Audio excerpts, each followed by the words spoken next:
Good morning everyone, my name is Nhat and I'm from group 7. Today we're going to cover chapter 7, Motivation Concepts. Our group consists of 4 members, me, Huỳnh Minh Nhật, Huỳnh Anh Tuan, Nguyễn Hoàng Kim Thi and Nguyễn Thị Kim Ngân. So let us begin with the early theories of motivation. Those early theories consist of: the first is Maslow hierarchy of needs theories, the second is the two-factor theories, and the last one is McLaren theory of needs. Let me begin with the Maslow hierarchy of needs theory. As you can see, the pyramid represents the 5 needs of each human being. The higher one represents the higher level of needs. So when one level of needs is substantially satisfied, people become dominant by the higher level of needs. As you can see from the pyramid, those 5 needs include: first is physiological, which are food, water, warmth, etc. The second one is safety, which is the security from harm. The third need is the love and belongingness, which consists of relationships, friendship, and any kind of other relations we have with people.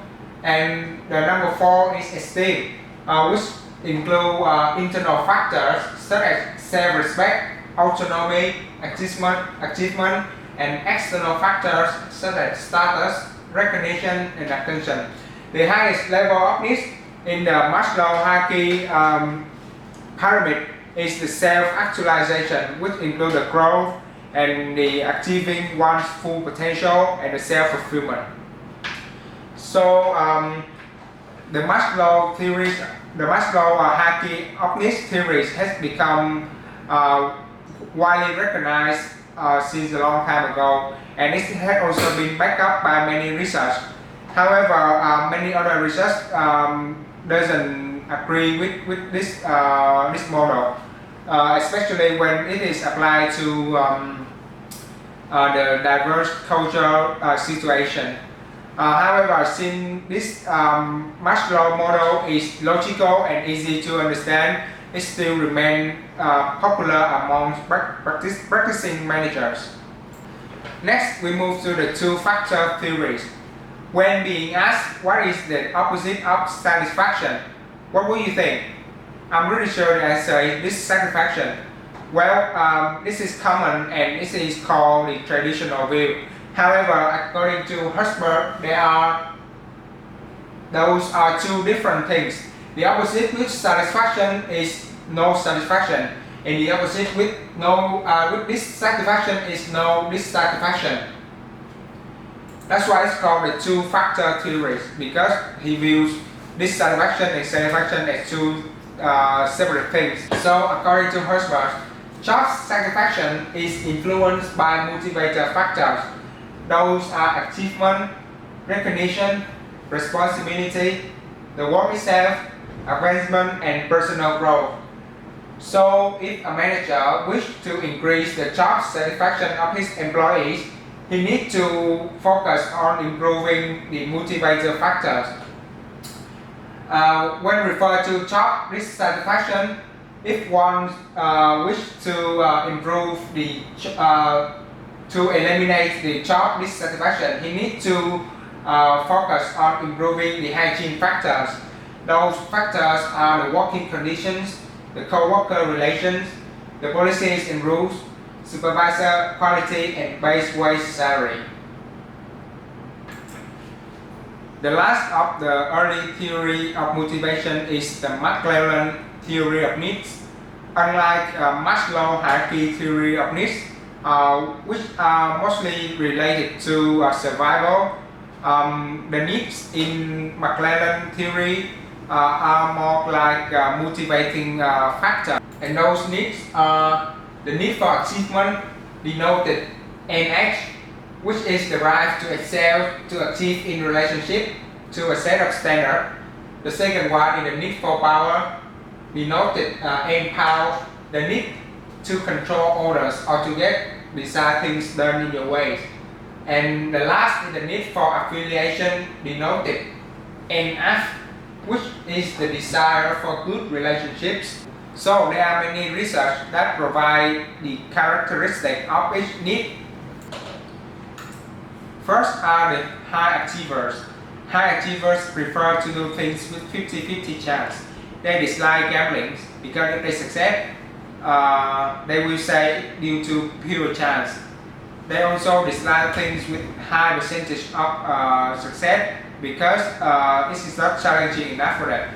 The second characteristic is that they care more about their own personal performance rather than how well other people do. That's why it makes them not necessarily good managers. And the last characteristic is that they are highly motivated by jobs with high responsibility, feedback, and intermediate risk. Researchers also found out the relationship between the need for power and the need for affiliation. They conclude that these needs are closely related in managerial roles, which means when a manager is highly successful, he has a high need for power and a low need for affiliation. This is also the end of my part. Now allow me to introduce Tuan for the next part. Hi everyone, my name is Anton, and my part will be the contemporary theories of motivation. So earlier, my teammate Nhat already told you about the more early theories of motivation, but now I will introduce you to modern ones. Okay, so the two theories that we are going to discuss are called, first one is self-determination theory, and the second one is called the goal setting theory. Okay, so moving on to the first one, which is called the self-determination theory. So basically it proposes that humans have three basic needs. Okay, just three compared to Maslow hierarchy of needs. Just three needs. So the first need that they have is called competence. It means that they need to feel that they are good at something in life. So that's called competence. The second one is called relatedness. So basically the need for them to feel connected to people. Let's say connected to their boss, to their coworker, and to their family. And the last one, which is the most important in organizational behavior, is called autonomy. So the need to feel they have control over the action. So in OB, the last need, which is autonomy, is considered the most important one because it positively correlates to motivation. For example, if a boss gives an employee a job that he or she didn't choose, they will have less motivation to do it because they feel like it is not a job they chose themselves, and therefore it does not suit their needs, their skills, their potential, and that's why they will have little to zero motivation to do it. So next, let's move on to talk about the goal setting theory. So this theory suggests that intentions to work toward a goal are considered a major source of motivation. It means that when people feel that they have a goal, they will do a much better job than people who don't have a goal. So the three components of this theory is specific goals, acceptance, and feedback. So let's move on to the first component. So researchers have found out that specific goals increase performance. Okay, when the goal is very specific, you will do a much better job than when the goal is unclear. So for example, if the teacher tells you to do 10 math questions, you will do 10 math questions. But when the teacher tells you to do as much math problems as you can, you will only solve about 5 or 6 math problems and not 10 math problems. So the more specific the goal is, the higher performance will be.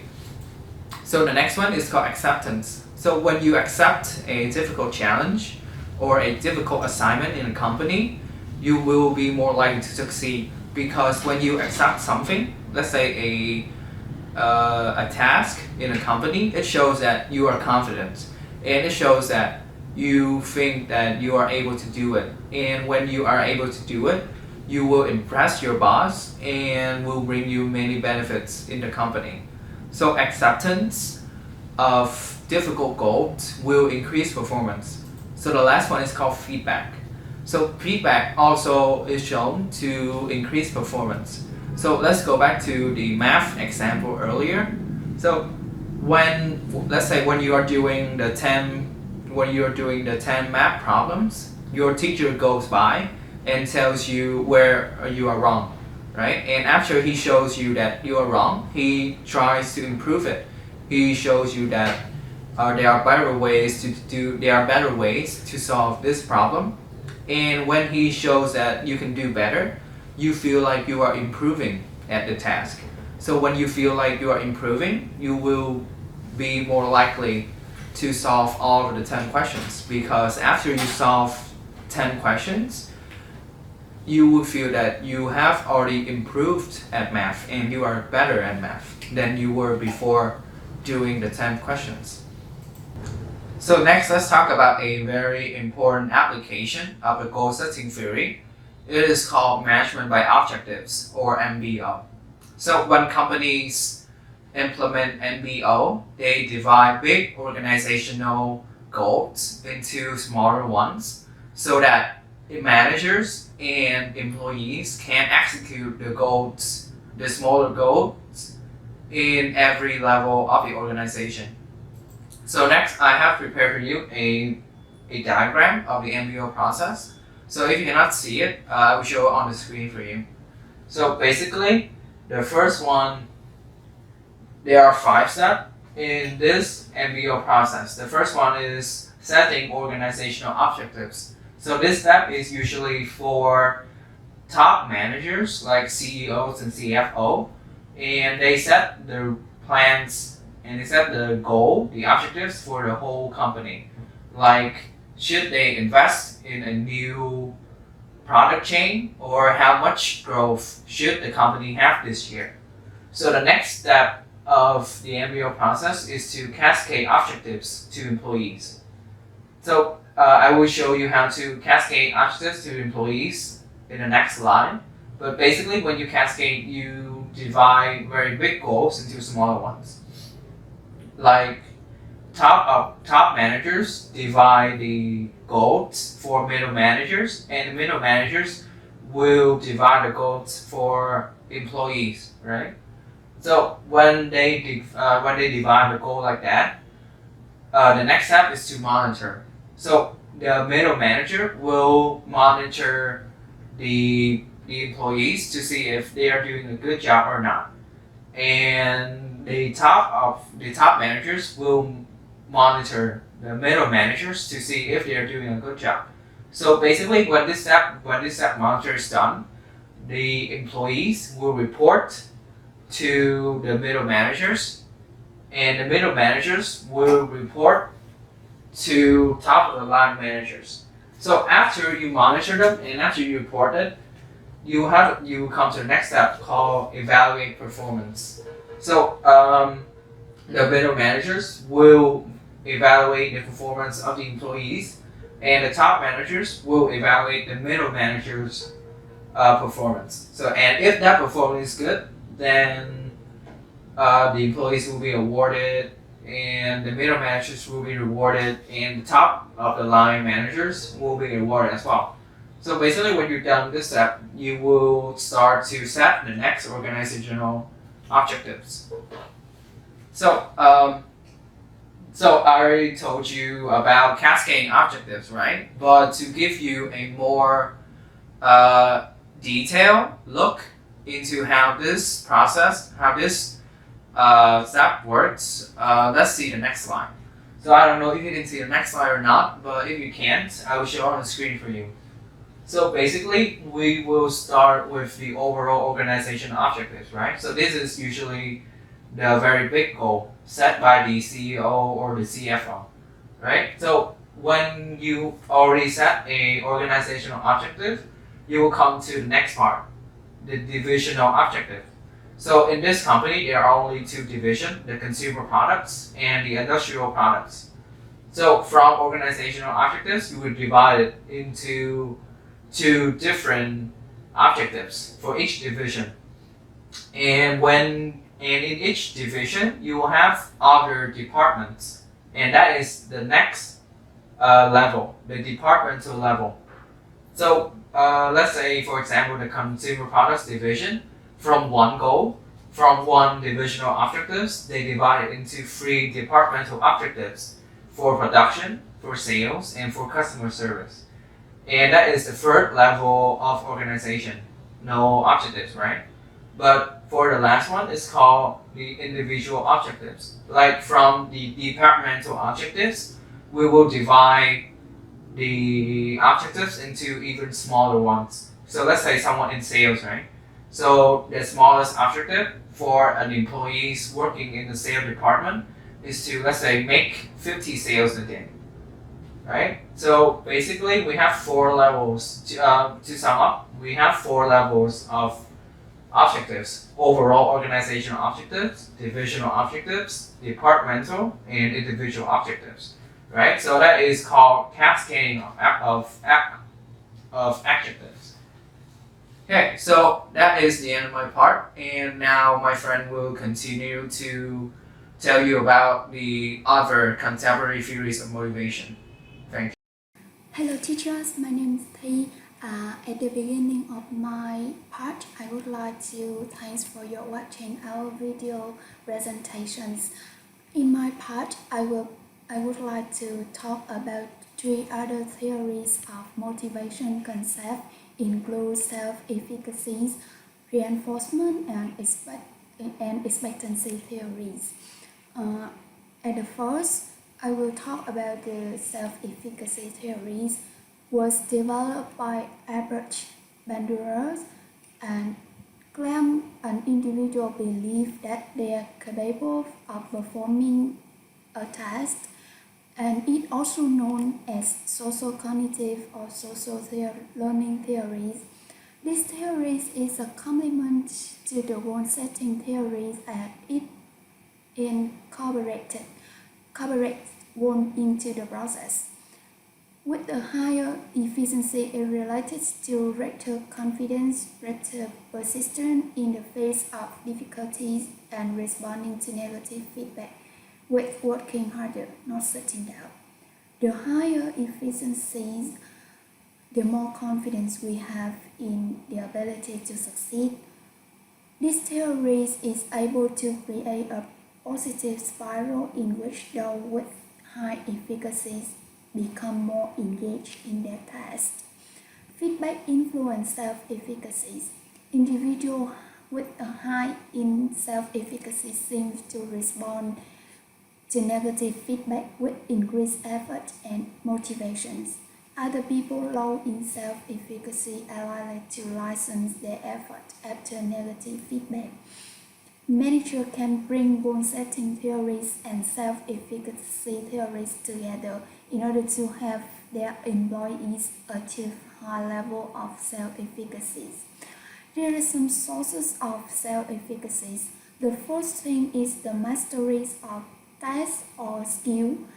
The second is the model people action after someone else who performed the task effectively and applying their actions to their own, and receivable persuasions through others as well as getting excited about completing the task.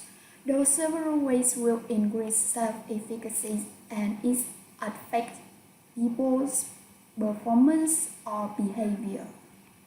Now we will move to the second theory, that is reinforcement. Reinforcement theories is based on the goal-setting theories that was mentioned above by my teammate. It focuses on behavior instead of cognitive factors. A theory says that behavior is a function of its consequences. This theory ignores the inner state of the individual and concentrates solely on what happens when they take actions.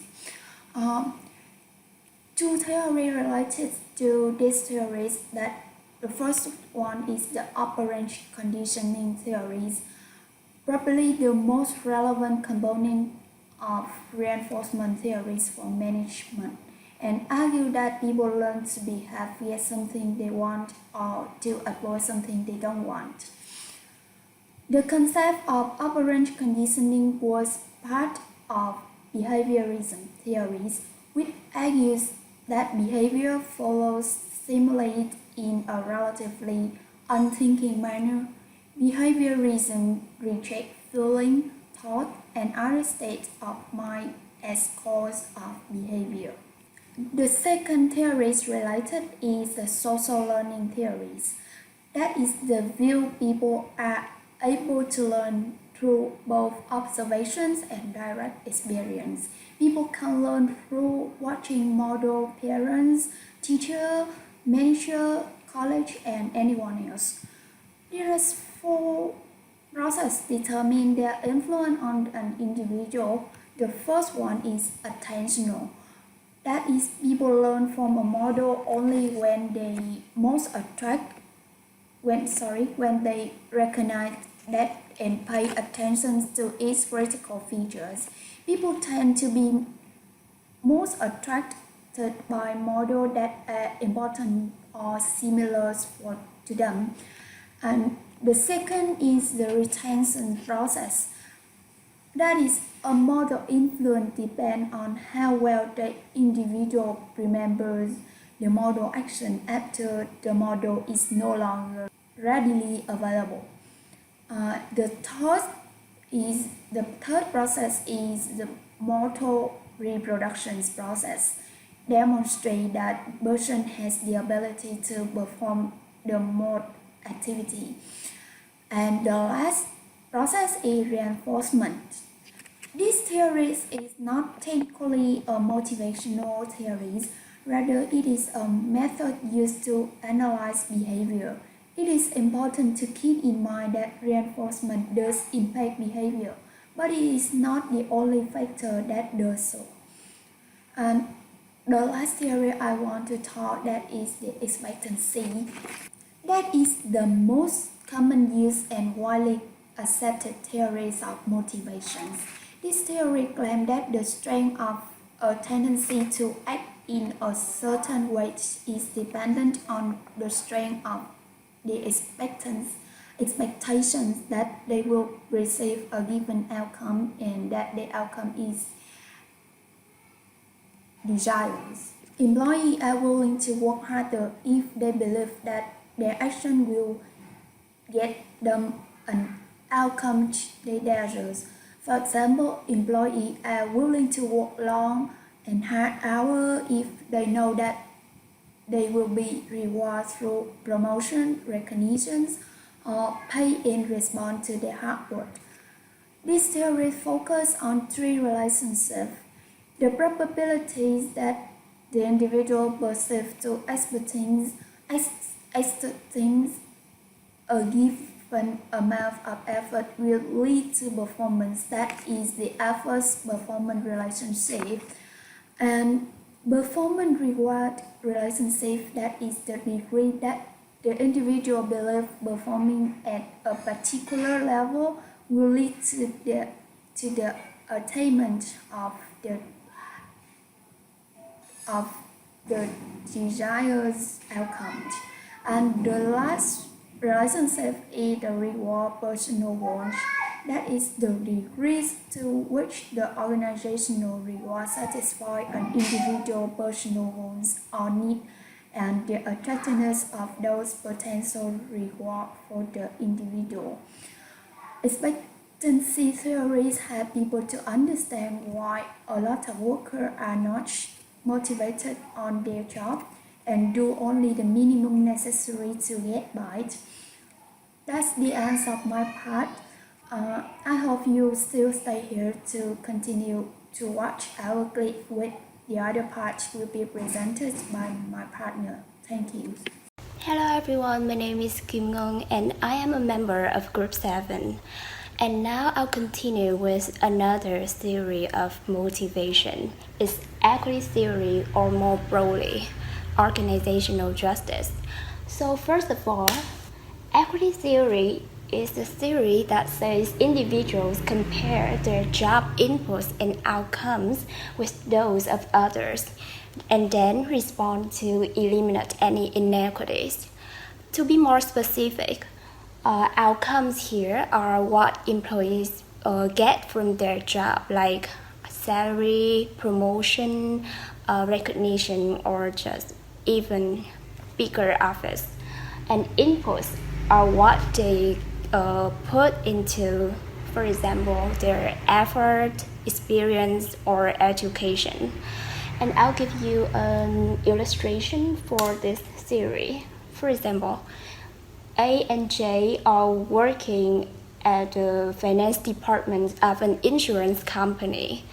And A is an intern with a salary $15 per hour, and she's really happy with it because the pay that she gets is much more than others in her cohort. As a result, she's always engaged and willing to help others in the company. On the other hand, Jay is a middle manager with a salary $30 per hour. However, he's really unsatisfied because he realized that he makes much less than other managers at other insurance company. In general, this hypothesis serves as an important precursor to the study of organizational justice, or more simply, fairness in the workplace. So, what happened to employees who perceive inequity? They will make one of 6 choices. They will change inputs, change outcomes, distort perceptions of self or others. They choose a different reference. And the last one, they leave the field. So now we'll take an insight into organizational justice. So what is it? It's an overall perception of what is fair in the workplace and composed of distributive, procedural, and interactional justice. So first, distributive justice are concerned with perceived fairness of the amount and allocation of rewards among individuals. There are some ways allocating the outcomes, like distribute rises equally, differentiate the pay based on employees' inputs, etc. It seems rational and calculated. However, in fact, people base distributive judgments on an emotional reaction to the way they think they're being treated relative to others. And second, procedural justice is concerned with perceived fairness of the process used to determine the distribution of rewards. And to employees, procedures are fairer when managers make decisions in a consistent manner, avoid bias, and use accurate information. So, of course, it doesn't matter as much when distributions are perceived to be fair already. And the last one, international justice, including informational justice, is the degree to which employees are provided truthful explanation for decisions.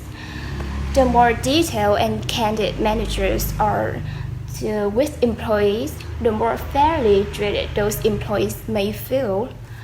And interpersonal justice, the degree to which employees are treated with dignity and respect. It occurs in everyday interactions between managers and employees.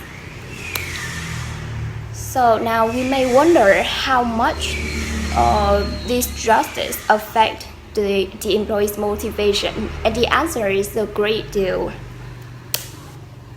All types of justice we discussed before link to higher levels of task performance, citizenship behavior, and physiological outcomes. Specifically, distributive and procedural justice are associated with task performance, and international justice are linked to citizenship behavior.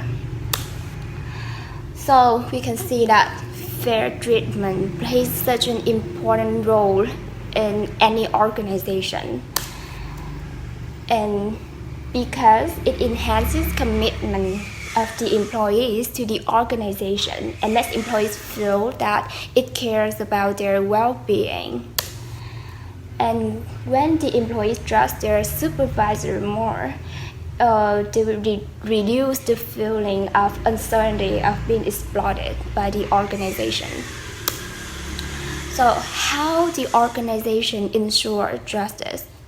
There are two main and popular ways. They can either calculate justice by their degree of adherence to the justice rules of the organization, or just decide with their emotions. So, for example, managers who have high positive effect and low negative effect, they're most likely to act more fairly. According to many studies, managers who have more rules and less discretion are more likely to act fairly, but managers whose justice behaviors follows from their effect may act more fairly when they have greater discretion, and therefore organizations have to adopt strong and suitable guidelines to mandate managerial behavior. And last but not least, culture and justice. We all know that inputs and outcomes are valued differently in different cultures. One large-scale study showed that justice perceptions are most important to people in countries with individualism, feminine, uncertainty avoidance, and low power distance values. And therefore, organizations can create programs meeting these justice expectations, and international managers must consider the cultural preferences of each group of employees when determining what is fair in different contexts. Now I'll give you some examples. In the country which is highest in individualism, like the USA, competitive pay plans seems the best choices. Managers can reward to superior employees' performances. Yeah, and in the country which is dominated by uncertainty avoidance, fixed pay compensation in employee participation may make the workers feel more secure. And in a country where most of people are concerned with femininity, organizations should focus on work-life balance initiatives and social recognitions. Yeah, that's the end of my presentation. Thank you for listening. Hi, it's me again, and I'm back with the last part, job engagement. So what is job engagement? By definition, job engagement is the investment of physical, cognitive, and emotional energies into job performance. Higher job engagement can lead to positive work outcomes such as higher productivity, fewer safety incidents, and lower turnover. So what are the contributions of job engagement? Those are the characteristics of the jobs themselves, the access to the resources in order to help the employees to work effectively, and the last but not least is the match between the values of employees and the organization. Despite all the great benefits, high job engagement also has its dark sides. First, it increases the work and family conflict. When you are so engaged into your work, you have less time to spend with your family, and somehow the family matters become an intrusion. The second, there will be loss of perspective and it will ultimately lead to burnout, which is bad for the employee's health and quality of life. This is the end of our presentation. If you have any questions, please feel free to ask now. Thank you for your attention and have a nice day.